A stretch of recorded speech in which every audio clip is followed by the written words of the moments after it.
Boy, this is a juicy topic. I'm Paul Friedman, founder of the Marriage Foundation.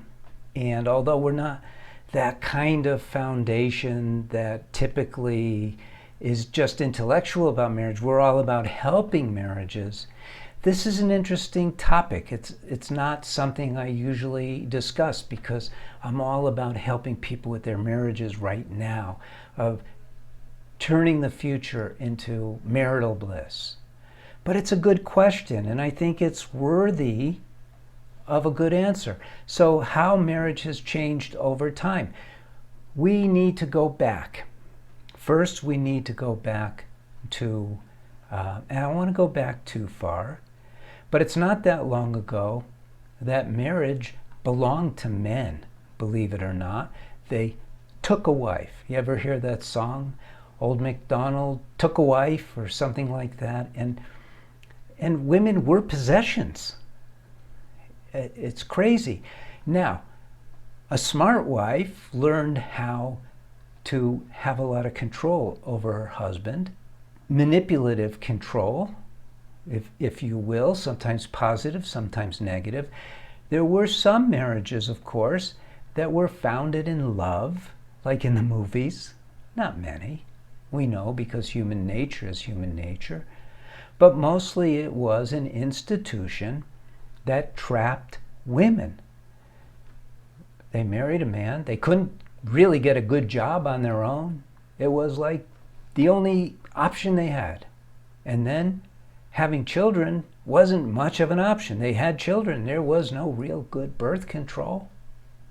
So they had kids. And if, God forbid, they should find themselves with a husband who beat them or abused them, they had nowhere to go. Or if the guy was a lousy provider, they had nowhere to go. They were stuck. So in that regard, we have to look at marriage back then, contrary to the movies and, the talk, in the good old days. The truth is, it wasn't that good for women. And unfortunately, the way life works, there's a pendulum effect. And it went from women being abused, and now the pendulum has swung across to the other side, and men are getting abused. And during this whole time, very few people, I'd never use absolutes, but very few people understood what marriage was, because even the religious people who were deeply sincere lived according to these caveman ideas of, the man is head of a household. There used to be advertisements where a man would spank his wife. These were advertisements. I remember an advertisement for be a good little Maxwell housewife. Was a coffee, and maybe I'll keep you around. Can you imagine? Unfortunately, it's gone too far. It's gone too far. Which always happens. It's not unusual. That's what happens. And now women are going, hey, I'm in charge here. And they are. They're in charge of the courts. If there's a divorce, the women get the kids. I'm not condemning this. I'm not saying it's wrong. I'm not putting a value on it, but you want to know how things have changed. Now I'm going to get into what I want to talk about. Where marriage hasn't changed well, properly, in order for it to be considered what it was intended to be. Marriage didn't evolve, as some people say, from men marrying their slaves or their servants and like that. It's not like that. We live in a dark age. You don't have to admit that if you don't want to, but we do. There's violence everywhere. We solve political problems with wars. People are always trying to get over one another. It's a dark age. But the prophets always come during the dark ages. They do. Moses came when all of the Jews were enslaved. Jesus came when People hung people on crosses just because they said they were a prophet. And all those times, marriage still was created by God. And the intended use of marriage was for humankind to learn how to love unconditionally.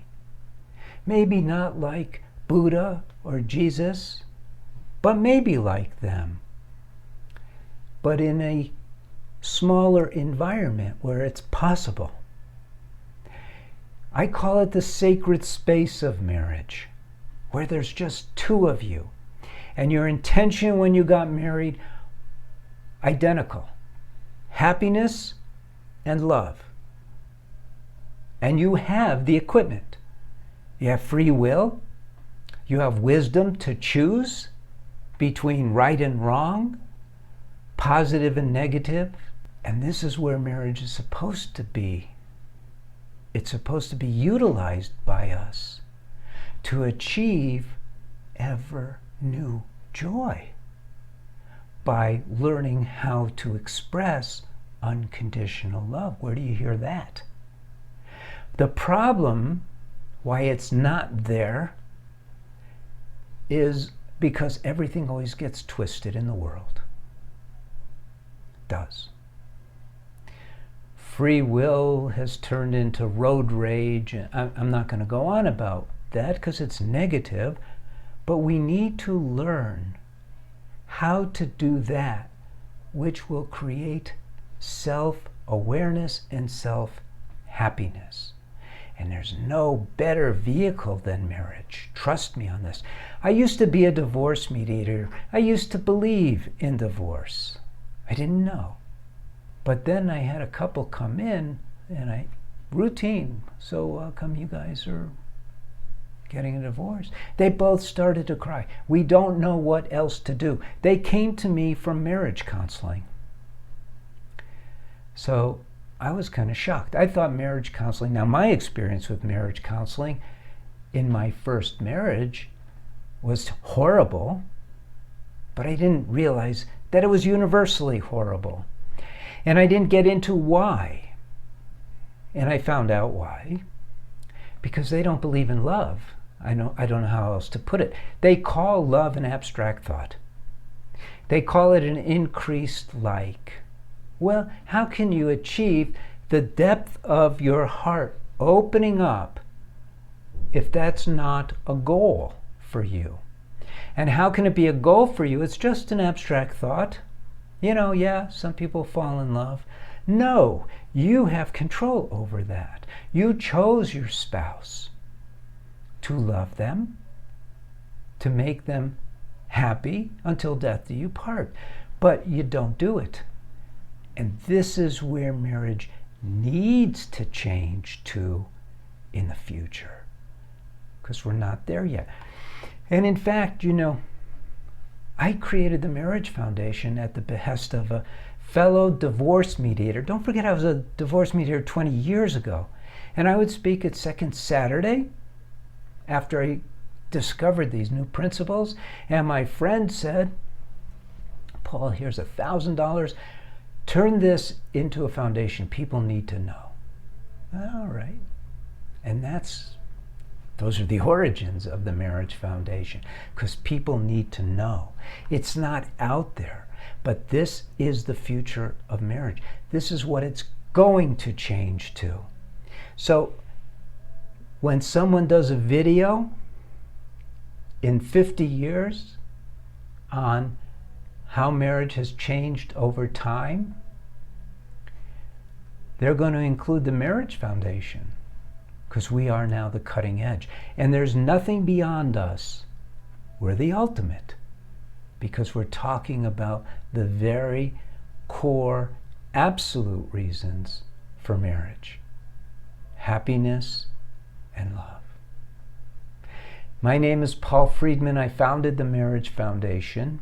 I appreciate your spending time with me. I hope you subscribe to the channel, and I hope you spend time with me in the future. God bless and take care. Thank you.